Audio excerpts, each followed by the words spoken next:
Ma'am, may I interrupt? I was just informed by some members of the media station here at QCTV Station 6. Napapasok daw dyan ngayon si tatlong sasakyan carrying si PNP Marbil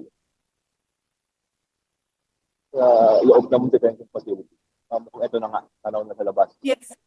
Alam nyo, the police can only implement legal orders. Sabihin nyo sa amin, mga congressman, sabihin nyo sa amin, paano naging legal order yan? Hindi nyo nga sinulat that you have the permission to conduct a meeting. Wala nga kayong opisina ngayon. Paano kayo nakagawa ng order from 6:15 to 12 midnight? Sino nagre-respeto kay Marbil ngayon? Yung mismong mga pulis niya, hindi siya nire-respeto. Dahil sinungaling siyang tao.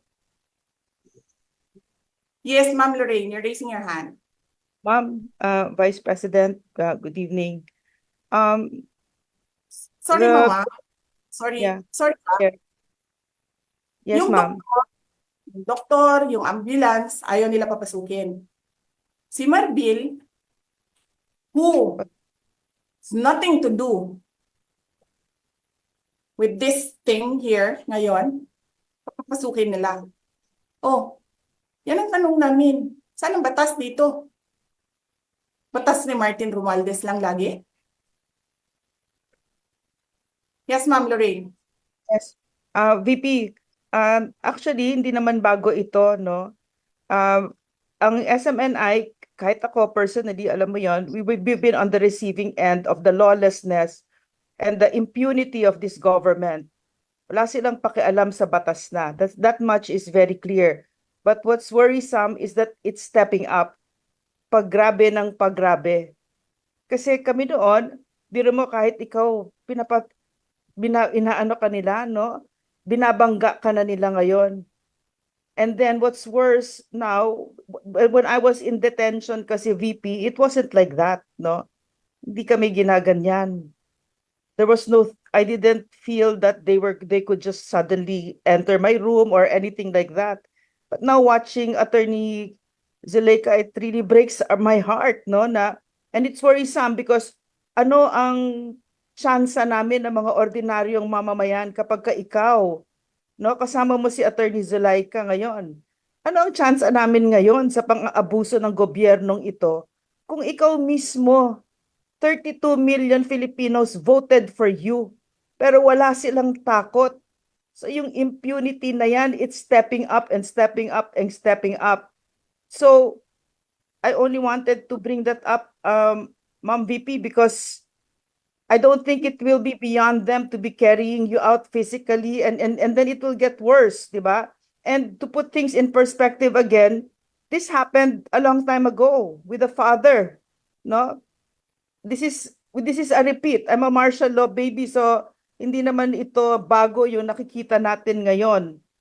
But the good thing there is to complete the whole story is alam natin kung anong gagawin natin dito. 'Di ba? Nagawa natin, napasipa natin ng isang hindi matino na pangulo. Pero ngayon, yung tanong ko dito, my first concern now is it's stepping up. The impunity, the brazenness, the lawlessness from the legislators themselves, the abuse and the arrogance when it comes to power, no? That's the concern. Kung ikaw ginaganyan kanila, paano pa yung iba? Wala na kayong papupuntahan, ma'am. Yan lang ang masabi ko. I'm sorry, ma'am. Can I just excuse myself? Kasi Yes. sumusuka siya. Dali.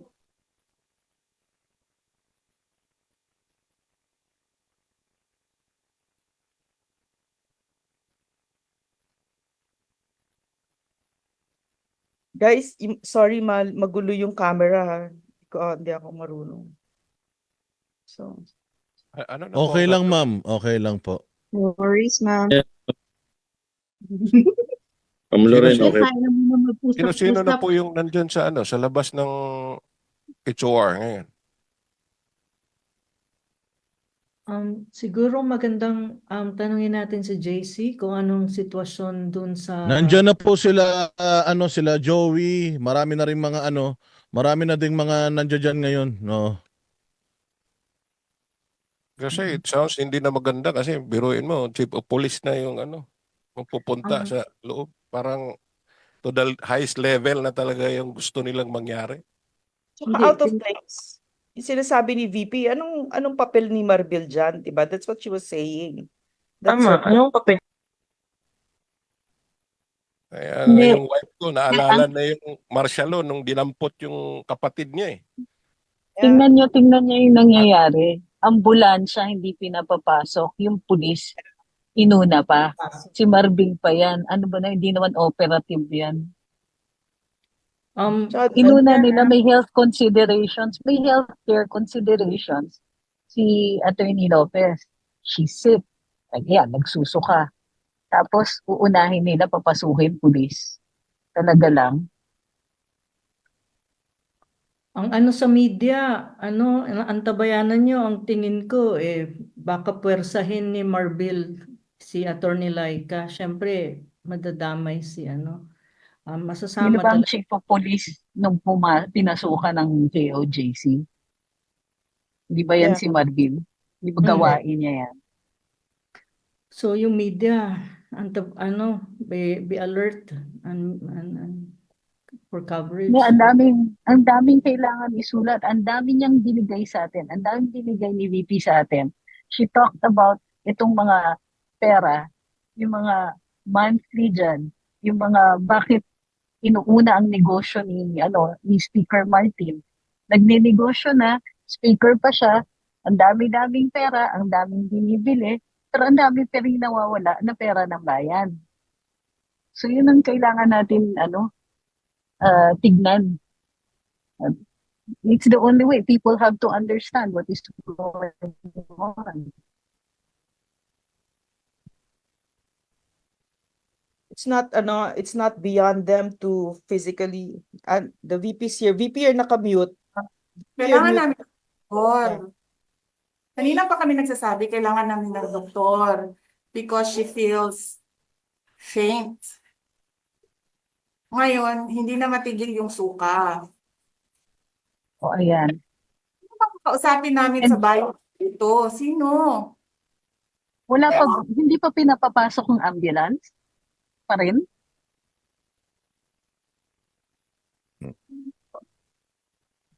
God, itong bayan na ito. Can you just help us? Sino kakausapin namin dito para papasukin yung mga doktor? Sinabi ko lahat ng doktor papasukin na. Doktor nila, doktor namin, doktor ng Diyos. Antayin pa ba natin mag-collapse ito dito? VP, do you have anong Kung GMA wala po ba? anong fluids ninyo dyan, VP? Just give her fluids to replace whatever she's losing. Hurry up. Ay, ako.